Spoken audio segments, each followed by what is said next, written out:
खास व्ह्युअर्सच्या मागणीवरनं पौष्टिक आणि थंडी करता मेथीचे लाडू कसे करायचे ते आपण बघणार आहोत.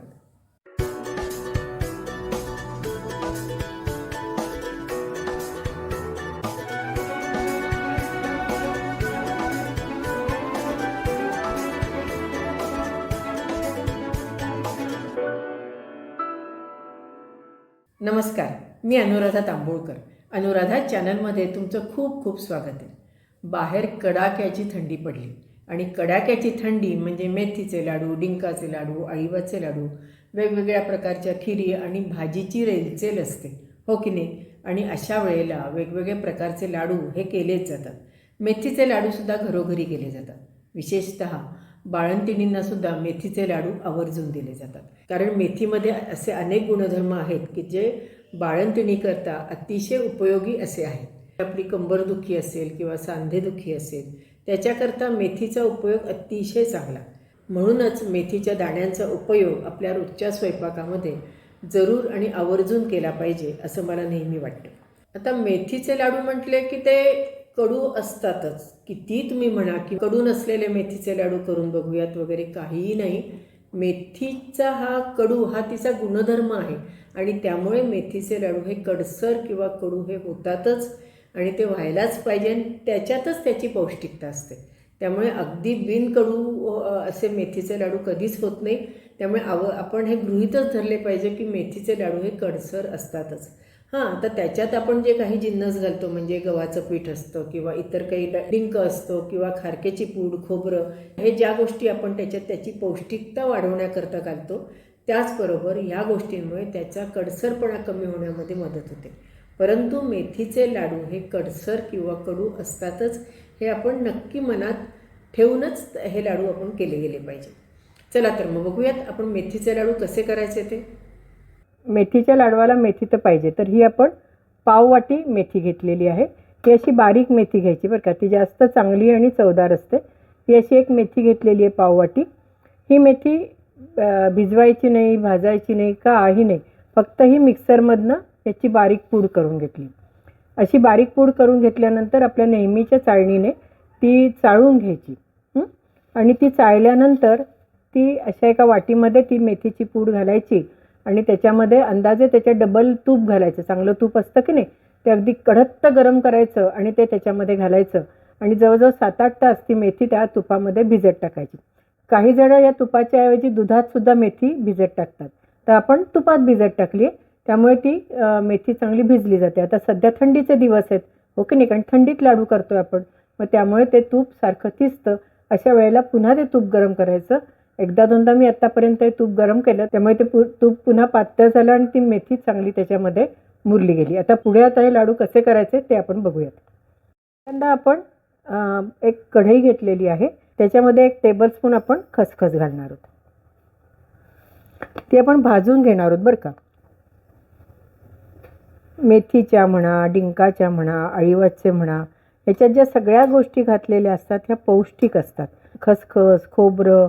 आता डिंकाच्या लाडवामध्ये जे आपण पदार्थ घालतो, डिंक म्हणा किंवा मेथी म्हणा, ते सगळे पदार्थ पौष्टिक असतात आणि विशेषतः थंडीमध्ये किंवा बाळंतिणीला योग्य असे हे सगळे पदार्थ असतात. याच्यामध्ये आता ही खसखस आहे, हो की नाही, ही जवळजवळ आपण एक टेबलस्पून अशी खसखस आपण घेतली आहे. जरी अगदी 1 टेबलस्पून म्हटलं, थोडंसं प्रमाण कमी जास्त झालं तरी चालू शकतं. आता ही चांगली तिचा आवाज यायला लागला आहे म्हणजे आपली खसखस भाजली गेली. आपली खसखस भाजून झाली, आपण ही काढून घेऊयात. आता आपण ह्याच्यामध्ये 1 वाटी सुकं खोबरं किसून घेतलं आहे, ते आपण आता भाजून घेऊयात. खोबऱ्याचं प्रमाणसुद्धा आपल्याला हवं तसं कमी जास्त केलं तरी चालू शकतं, पण 1 वाटी तरी खोबरं असावं म्हणजे त्याने छान चव येते. आपलं खोबरंसुद्धा छान तांबूस रंगावर भाजून झालं, तेही आपण आता काढून घेऊयात. त्याच्यात आपण 1 चमचा चांगलं तूप घेणार आहोत. 10-12 काजू, एक 10-15 बदाम हे थोडेसे तळून घेणार आहोत. काजू बदामाचं प्रमाणसुद्धा आपल्या आवडीप्रमाणे कमी जास्त केलं तरी चालतं, पण कमीत कमी एवढे तरी पाहिजे, म्हणजे अर्धी वाटी काजू आणि अर्धी वाटी बदाम साधारण आपल्याला एवढे पाहिजेतच. काजू आणि बदाम आपले तळून झाले की ते आपण गार होऊ देणार आहोत आणि त्याची पूड आपण मिक्सरवर करून घेणार आहोत. आता आपले काजू बदाम पण आपण काढून घेऊयात. आता याच्यात आपण आणखीन 1-1.5 चमचा घातला आणि त्याच्यामध्ये आपण आपला डिंक जो आहे, हे पहा असा डिंक मिळतो. हा खाण्याचा डिंक वेगळा मिळतो बरं का. असा आपण बाजारात गेल्यावर जर आपण मागितला तर असा डिंक मिळतो. असा डिंक घ्यायचा आणि ह्या आपल्या तुपामध्ये थोडा थोडा घालत तळायचा. जास्त एकदम घातलं तर काय होतं, तो चांगला आतपर्यंत तळला जात नाही. आणि नेहमी लक्षात ठेवायचं, ज्यावेळेला आपण डिंकाचे म्हणा किंवा कुठल्याही पदार्थ डिंक तळून टाकतो त्यावेळेला त्याला कमीत कमी 1 दिवस तरी आधी कडक ऊन दाखवायचं. म्हणजे मग तो डिंक आतपर्यंत कोरडा होतो, म्हणजे आतपर्यंत चांगला सुकला जातो आणि मुख्य म्हणजे तो डिंक आतपर्यंत तळला जातो. अशा वेळेला आपली गॅसची ज्योत जी आहे ती लहान करायची नाही, तर मग काय होईल, त्या डिंकाला तूप करपल्याचा वास लागेल. आहे की नाही. आता डिंकाचा आपला फुललेले पण दिसत आहे डिंक आणि त्याचा रंग पण बदलला आहे. त्यामुळे आता हे डिंक आपण काढून घेऊया. असा सगळा डिंक आपण तळून घेऊयात. ह्याला डिंक फुलवणे असं म्हणतात बरं का. डिंक तळून आपलं जी हे उरलेलं आहे तूप, त्याच्यामध्येच आपण ही खारकेची पूड टाकणार आहोत बरं का. कारण आपण ही खारकेची पूड विकतच आणलेली आहे. घरी पण करता येते. खारीक आणायची, त्याचे 2-2 तुकडे करायचे आणि मग उन्हामध्ये सुकवून त्याची मिक्सरवर बारीक पूड करायची. पण बऱ्याच वेळेला त्याच्यामुळे मिक्सर आपला जळला जातो. त्यामुळे खारकेची पूड ही विकत आणलेली केव्हाही चांगली असते. आपली खारीक पण या तुपामध्ये तळली गेलेली आहे. आता मेथीच्या लाडवामध्ये कणिक नेहमी घालतात, हो की नाही, म्हणजे गव्हाचं पीठ घालतात. त्याच्याकरता आपण काय करणार आहोत की 2 वाट्या गहू आहेत आपल्याकडे बरं का. हे 2 वाट्या गहू छान भाजून घेणार आहोत. आता ह्याच्याकरता आपण अर्धा किलो गहू आणि पाव किलो उडदाची डाळ असं वेगवेगळं भाजून घ्यायचं. गार झाल्यावर एकत्र करायचं आणि मग आपण गिरणीमधनं बारीक दळून आणायचं. म्हणजे मग आपल्याला लाडवामध्ये ज्यावेळेला आपण भाजतो त्यावेळेला आपलं काम आणखीन सोपं होतं. आणि मुख्य म्हणजे ह्याच्यामध्ये उडीद घातल्यामुळे आपण जे मेथीचे लाडू करणार आहोत त्याची पौष्टिकता आणखीन वाढली जाते. हे चांगले तांबूस रंगावर भाजून घ्यायचे. आता 1 वाटी उडदाची डाळ पण आपण तांबूस रंगावर भाजून घेणार आहोत. सालाची जर उडदाची डाळ घेतली तर केव्हाही चांगलंच बरं का. आज नव्हती माझ्याकडे त्यामुळे मी साधी डाळ घेतली आहे आणि छान दळून आणायची. समजा जरी आपले लाडू करून पीठ उरलं तर त्याचे आपण थालपीठात ती वापरू शकतो किंवा आणखीन कशातही त्याची धपाटे करण्याकरता ते आपण पीठ वापरू शकतो, ओके नाही, किंवा त्याचे लाडूसुद्धा छान होतात. अशी आपली छान उडदाची डाळ मस्त तांबूस रंगावर भाजून झाली आणि आपले गहू हे सुद्धा असे तांबूस रंगावर छान भाजले गेलेत. आपल्या सोयीकरता मी गहू आणि उडदाची डाळ वेगवेगळी भाजून गार करून गिरणीतनं दळून आणली. ते हे असं पीठ तयार झालं. आता आपण पाव वाटी मेथीची पूड भिजत टाकली होती की नाही, त्याच्याकरता 2 वाट्या, म्हणजे ज्या वाटीने आपण मेथीची पूड घेतली होती त्याच वाटीने 2 वाट्या आपण हे पीठ भाजायला घेणार आहोत. आता आपण एका कढईमध्ये अंदाजे अर्धी वाटी तरी तूप घेणार आहोत बरं का. मेथीच्या किंवा आपण डिंकाचे लाडू करतो त्याला तुपाचं प्रमाण जरा जास्तच लागतं. आणि आता तर आपण याच्यामध्ये उडदाची डाळ आणि गहू जे भाजून त्याचं जे पीठ केलं आहे की नाही ते भाजून घेणार आहोत. त्यामुळे ते भाजायला आपल्याला तूप जास्त लागणार आहे. तर 2 वाट्याला आपण अर्धी वाटी तूप घेतलं, त्याच्यामध्ये आपण हे पीठ घालणार आहोत.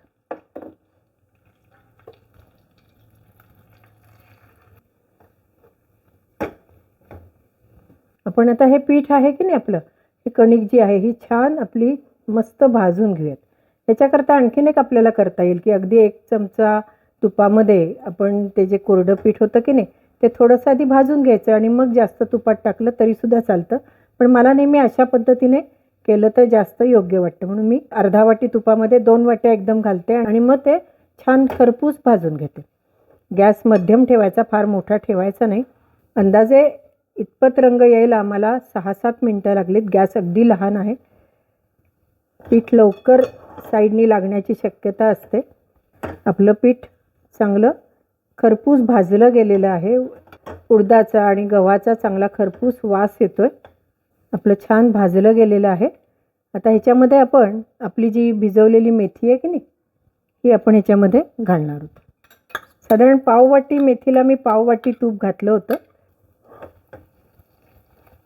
तुपाचं प्रमाण भरपूर आहे त्यामुळे ते आणखीन आता चांगलं होईल. आता आपण गॅस बंद करूयात, हे एका बाजूला ठेवूयात. पण ज्यावेळेला आपण आता गुळाचा पाक करणार आहोत त्यावेळेला मधनं हे हलवायला पाहिजे, नाहीतर जास्त लाल होण्याची, एकाच ठिकाणी लाल होण्याची शक्यता आहे. आपण एकीकडे आता गूळ करूयात. त्याच्या आधी आपण आपलं जे सगळं सारण आहे ते ह्याच्यामध्ये घालून घेऊयात. आपण ही भाजलेली खारकेची पूड घातलेली आहे, खसखस, हे सुकं खोबरं हातानेच चुरून आपण ह्याच्यात घातलेलं आहे.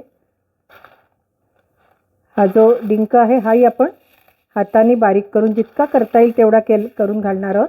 समजा जर वाटलं तर आपण मिक्सरमधनं सुद्धा बारीक करून घातलं तरीसुद्धा चालू शकतो, पण दाताखाली आलेला छान लागतो काही वेळेला, हो की नाही.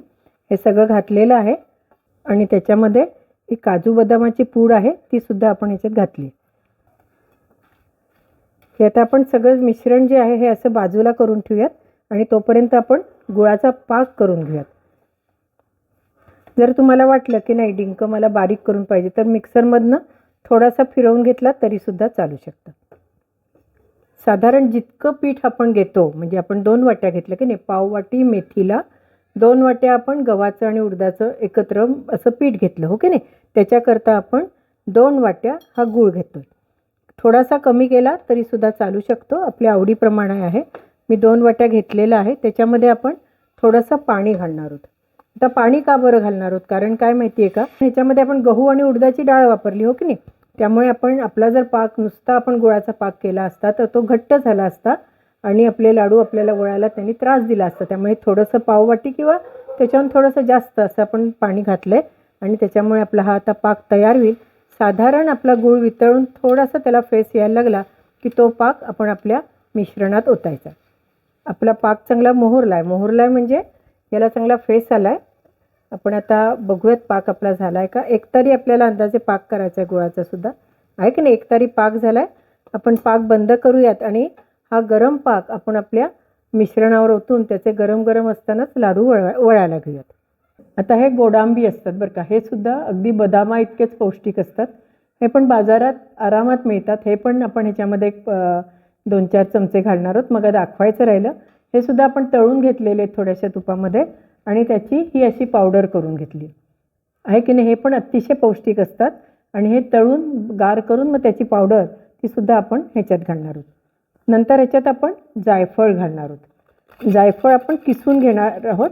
ज्यावेळेला डिंकाचे किंवा आपण मेथीचे लाडू करतो त्यावेळेला त्याच्यामध्ये वेलदोड्याची पूड शक्यतो वापरू नये, आपण जायफळ वापरावं, कारण ते जास्त त्याला चव पण देतं आणि मुख्य म्हणजे आपल्या जे तब्येतीला जायफळ हे त्यावेळेला म्हणजे बाळंतिणीला म्हणा किंवा ह्याला थंडीच्या दिवसामध्ये जायफळ हे जास्त योग्य असतं. साधारण आपण 1 पाव चमचा जायफळ याच्यामध्ये किसून घातलं आहे. आता हे सगळं आपण हलवून घेतलेलं आहे. थोडासा डिंक जो होता तोही आपण फोडून घेतलेला आहे आणि आता आपण ह्याच्यात आपला जो पाक आहे तो थोडा थोडा घालणार आहोत.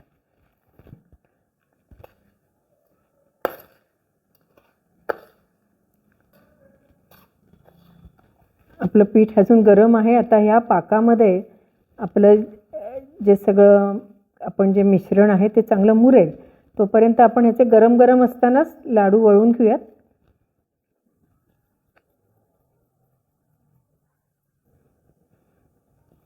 आपल्याला हवे तसे लहान मोठे कुठल्याही आकाराचे आपण हे लाडू वळू शकतो. आहे की नाही. अतिशय सोप्या पद्धतीने अनेक पौष्टिक गोष्टी घालून आपण मेथीचे लाडू केले. तुम्हाला नक्की आवडले असतील आणि हो, ह्या हिवाळ्यामध्ये मेथीचे लाडू नक्की घरी करून बघा आणि मला अभिप्राय द्यायला विसरू नका. तुमच्या अभिप्रायाची मी नक्कीच वाट बघत असते. अनुराधा चॅनलला लाईक करा, शेअर करा आणि सबस्क्राईब करा आणि हो, बेल आयकॉन दाबायला विसरू नका. धन्यवाद.